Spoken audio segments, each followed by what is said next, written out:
కలియుగంలో 950 సంవత్సరాల తరువాత కేరళలోని బిల్వమంగళ స్వామియార్ అనే భక్తుడు నివసించేవాడు. విష్ణువును చూసే అవకాశం పొందడానికి పూజలు ధ్యానాలు చేస్తూ ఉండేవాడు. ఒకరోజు ఆకర్షణీయమైన అందమైన కుర్రాడు తన ఇంటికి వెళ్ళాడు. స్వామియార్ బాలుడి వైపు ఆకర్షితుడయ్యాడు. స్వామియార్ ఆ బాలుడిని చూసి ఆకర్షితుడయ్యాడు మరియు బాలుడిని తన ఇంటి వద్దే శాశ్వతంగా ఉండమని కోరాడు.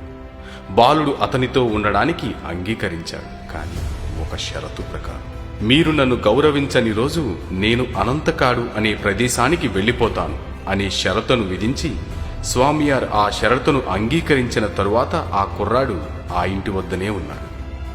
తన కొంటె ప్రవర్తనతో ప్రతిరోజు స్వామియార్ని అసహ్యించుకునేలా చేసేవాడు ఆ కుర్రవాడు. ఒకరోజు స్వామియార్ పూజలు చేస్తున్నప్పుడు బాలుడు విష్ణు విగ్రహంతో ఆడుకోవడం చూసి స్వామియార్ ఆ బాలుడిని హెచ్చరించాడు. మరియు వెంటనే ఆ బాలుడు ఇంటి నుంచి బయలుదేరి అనంతకాడుకు చేరుకున్నాడు. ఆ బాలుడిని వెతుక్కుంటూ అనంతకాడుకు చేరుకున్న స్వామియార్ చూస్తుండగానే ఆ బాలుడు ఒక చెట్టులోకి ప్రవేశించాడు. అది వెనువెంటనే 13 కిలోమీటర్ల ఎత్తులో విస్తీర్ణమైన చెట్టుగా మారి కిందకు పడింది. మరియు అది ఖగోళ పాము అయిన అనంతుడిపై పడుకున్న విష్ణువు విగ్రహంగా మారింది. అప్పుడు స్వామియార్ గ్రహించాడు ఆ బాలుడే విష్ణువు అని. తను నిత్యం కొలుచుకునే విధంగా ఒక చిన్న నిష్పత్తిలో కుదించమని భగవంతుని అభ్యర్థించగా వెనువెంటనే ఆ భగవంతుడు 18 అడుగుల ఎత్తులో విగ్రహ రూపాన్ని దాల్చాడు. స్వామియార్ అప్పటి పాలనలో ఉన్న రాజు సహాయంతో ఆ విగ్రహం కోసం ఒక ఆలయాన్ని నిర్మించారు. అదే ఇప్పటి అనంత పద్మనాభ ఆలయం. అనంత పద్మనాభ స్వామి పేరు విన్న వెంటనే మనం విష్ణువును గుర్తుపట్టలేము, కానీ ఆ ఆలయం లోపల దాచి ఉంచిన లక్షల కోట్ల సంపదను మాత్రం గుర్తుపడతాం. అనంత పద్మనాభ స్వామి నిధి గురించి ఉన్న రహస్యాన్ని వెల్లడిద్దాం మరియు ఈ ఆలయంలో ఉన్న 2 ప్రత్యేక లక్షణాలను కూడా తెలుసుకుందాం. మొదటిది, ఆలయం చెరువు వద్ద బాబియా అనే ముసలి ఉంటుంది. ఇది ప్రపంచంలో ఉన్న ఒకే ఒక్క శాకాహార ముసలి. ఇది బియ్యంతో చేసిన ఆహారాన్ని మాత్రమే తింటుంది. ఈ ఆలయం యొక్క భూమట్టానికి 20 అడుగుల లోతులో ఒక గది ఉంది మరియు అది కాకుండా 6 గదులు వరుసగా ఉంటాయి. అవి ఏ, బి, సి, డి, ఈ, ఎఫ్ అని పిలుస్తారు. వాటిలో ఈ మరియు ఎఫ్ క్రమం తప్పకుండా తెరవబడతాయి. క్రమం తప్పకుండా ఉపయోగించే ఆభరణాలను ఈ గదులలో సురక్షితంగా ఉంచుతారు. సి మరియు డి గదులు సంవత్సరానికి 3 సార్లు మాత్రమే తెరవబడతాయి. పండుగలలో ఉపయోగించే ఆభరణాలను ఈ గదులలో భద్రంగా ఉంచుతారు. ఏ మరియు బి గదులు 150 సంవత్సరాల నుంచి తెరవబడలేదు. 2007లో న్యాయవాది సుందర్ రాజన్ సుప్రీంకోర్టులో ఒక కేసును తీసుకొచ్చారు. ఇక్కడ అనంత పద్మనాభ స్వామి ఆలయంలో భారీ నిధి ఉందని, రోజురోజుకు దానిని దోచుకుంటున్నారని, ఆలయంలో బంగారు పెయింటింగ్ వేసిన యంత్రం ఒకటి దొరికింది అని, దానితో దేవుని అసలు ఆభరణాలు నకిలీ వాటితో భర్తీ చేస్తున్నట్లు తెలిసింది. అప్పుడు సుప్రీంకోర్టు అన్ని గదులలో ఉన్న ఆభరణాల వివరాలను సమర్పించాలని ఆదేశించింది. ఇందుకోసం 6 న్యాయవాదులు, ఆర్బీఐ సిబ్బంది, జర్మన్ సాంకేతిక పరిజ్ఞానం ఉన్న శాస్త్రవేత్తలు కలిసి ప్రతి గదిలోని ఆభరణాలను లెక్కించడం ప్రారంభించారు. సిడిఈఎఫ్ గదుల్లో లెక్కించిన తరువాత వారు ఛాంబర్ బికి చేరుకున్నారు. ఛాంబర్ బి యొక్క తలుపు ఇనుముతో తయారు చేయబడి 2 పాములతో రూపొందించబడింది. వారు చాలా ప్రయత్నించారు, కానీ తలుపు తెరవడంలో విఫలమయ్యారు. తరువాత వారు బిని వదిలి ఏ తలుపులు తెరవడానికి ప్రయత్నించారు.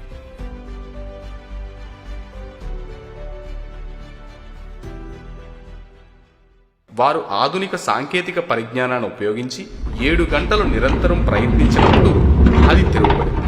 వారు గదిలోకి ప్రవేశించినప్పుడు దుమ్ము తప్ప మరేమీ లేదు మరియు గది శుభ్రం చేయబడింది. అక్కడ భూగర్భంలోకి వెళ్ళడానికి మరో తలుపు కనుగొనబడింది. వారు అక్కడికి వెళ్ళినప్పుడు వారు ప్రపంచంలో 8వ అద్భుతాన్ని చూడగలిగారు. గ్రాములు లేదా కిలోలు మాత్రమే కాకుండా టన్నుల బంగారం, వజ్రాల బస్తాలు, బంగారు నాణాలు మరియు కిరీటాలతో నిండిన పెట్టెలను చూశారు. బంగారు ఆభరణాల సంఖ్యను మరియు వాటి వివరాలను సమర్పించడానికి వారు 6 నెలల సమయం తీసుకున్నారు. బి కాకుండా వారు ఈ 5 గదులలో 1,20,000 కోట్ల విలువైన నిధిని కనుక్కున్నారు. మరియు ఇది పురాతన ముక్కలుగా ఉన్న వస్తువుల విలువ మాత్రమే. పురాతన విలువను జోడించితే దాని విలువ 10% పెరుగుతుంది. అంటే 12 లక్షల కోట్లు. 12 లక్షల కోట్లు అంటే ఎన్ని సున్నాలుంటాయో తెలుసా? 12 పక్కన 12 సున్నాలు వస్తాయి. మరియు ఒకే బంగారు నాణం విలువ 2.5 కోట్ల రూపాయలు ఉన్నట్లు అనిపిస్తుంది. అంచనా ప్రకారం ఈ గదిలో 50 లక్షల కోట్ల నిధి ఉంది. ఇవి కాకుండా వారు జి మరియు హెచ్ స్టిల్ అనే 2 గదులను కనుక్కున్నారు. ఇవి తెరువబడలేదు. అంటే 3 గదులు ఇంకా తెరవలేదన్నమాట. ఇప్పుడు నిధి ఎక్కడ నుంచి సేకరించారో చూద్దాం. ఇది భగవంతుని అద్భుతం కాదు, లేదా ఒకే రాత్రిలో సృష్టించబడలేదు. మరియు సుమారు 2000 సంవత్సరాల నుంచి నిధి సేకరిస్తోంది. ఈ నిధిని 5 విధాలుగా సేకరించారు. 1. Gold tax. ట్రావెన్స్కోర్ రాజులు పద్మనాభ దేవునికి గొప్ప భక్తులు. సంపాదించిన సంపదలో కొంత శాతాన్ని దేవునికి అర్పించడానికి తన రాజ్యంలో ఒక నియమాన్ని ఆమోదించడం ద్వారా సేకరించిన బంగారాన్ని దేవునికి అర్పించారు. 2. ఇన్వేజన్. ట్రావెన్స్కోర్ రాజులు తన పొరుగు రాజ్యాలతో పోరాడినప్పుడు మరియు సేకరించిన నిధిని దేవునికి అర్పించారు. 3. బహుమతులు. శ్రీకృష్ణదేవరాయలతో సహా కేరళలోని చాలా మంది రాజులు పద్మనాభ స్వామి భక్తులు. భగవంతుడు ఆశీర్వదించడానికి వారు భారీ మొత్తంలో నిధులను అందించేవారు.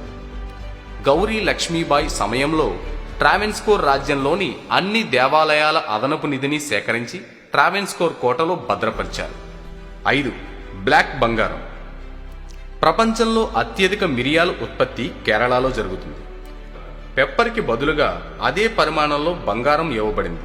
మరియు కేరళ నుంచి ఎగుమతి చేసిన మిరియాల పరిమాణానికి బదులుగా అదే పరిమాణంలో బంగారాన్ని పొందటానికి వారు డిమాండ్ చేసేవారు. ఈ విధంగా 5 మార్గాల ద్వారా బంగారంతో పాటు వజ్రాలను భారీ పరిమాణంలో సేకరించారు. అదేవిధంగా నిధిని చాలా రహస్యంగా దాచడానికి కారణం 1741లో నెదర్లాండ్ మరియు పోర్చుగీస్ ట్రాన్స్కోర్ రాజ్యంపై దాడి చేశాయి. వారు భారీ నిధి గురించి తెలుసుకున్నప్పటికీ మన ప్రజలు వారితో బాగా పోరాడి గెలిచారు.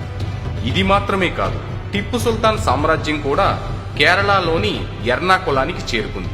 కానీ ఆ సమయంలో ట్రావెన్స్కోర్ రాజు మార్తాండవర్మకు టిప్పు సుల్తాన్తో పోరాడే సామర్థ్యం లేదు. దేవుని నిధిని దొంగల నుండి కాపాడాలనే ఆలోచనతో అతను ఈ 6 గదులను ఏర్పాటు చేశాడు.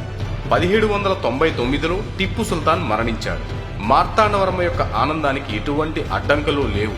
ఇంతలో 1799లో టిప్పు సుల్తాన్ మరణించిన తరువాత అతను మొత్తం నిధిని దేవునికి అంకితం చేయాలని అనుకున్నాడు. చాలా శక్తివంతమైన మంత్రగాళ్లు మన దేశంలో కేరళలో ఉన్నారు. వారి సహాయంతో నాగబంధంను ఉపయోగించడం ద్వారా ఛాంబర్ బి యొక్క తలుపులు సురక్షితంగా మూసివేయబడ్డాయి. ఇప్పుడు గది బిలో ఏముందో ఎవ్వరికీ తెలియదు. ఆ తలుపులు ఎందుకు తెరవడం లేదో మీకు తెలుసా? మొదట చెడును లెక్కించడం మరియు తరువాత మనం వేరే విధంగా ఆలోచిస్తే మంచిది అని చెప్పబడింది. అణుబాంబు, బయోవెపన్, ఘోరమైన పాయిజన్ వంటివి ఏదైనా ఉండవచ్చు. మేము దాన్ని బయటకు తీస్తే అది అందరికీ ఒక హెచ్చరికగా ఉంటుంది. మరొక విషయం ఏమిటంటే, ఎవరైనా తలుపులు తెరవడానికి ప్రయత్నిస్తే వారు మరణానికి శపించబడతారు. సుప్రీంకోర్టులో కేసు వేసిన టిపి సుందర్రాజన్ ఛాంబర్ ఏ తెరిచిన వారంలోనే మరణించారు. ఇది ఆ నమ్మకానికి చాలా బలాన్ని చేకూర్చింది.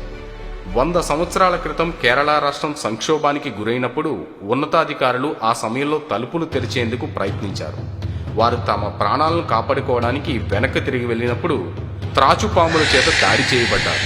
అదే సమయంలో సముద్రం నుంచి వింత శబ్దాలు వినిపించినట్లు తెలుస్తోంది. వాస్తవానికి ఈ ఆలయం సముద్రం నుంచి 3.5 కిలోమీటర్ల దూరంలో ఉంది. సముద్రపు తరంగాలు మరియు పాములు బుసకొట్టడం వంటి శబ్దాలు వినవలసి వస్తుంది.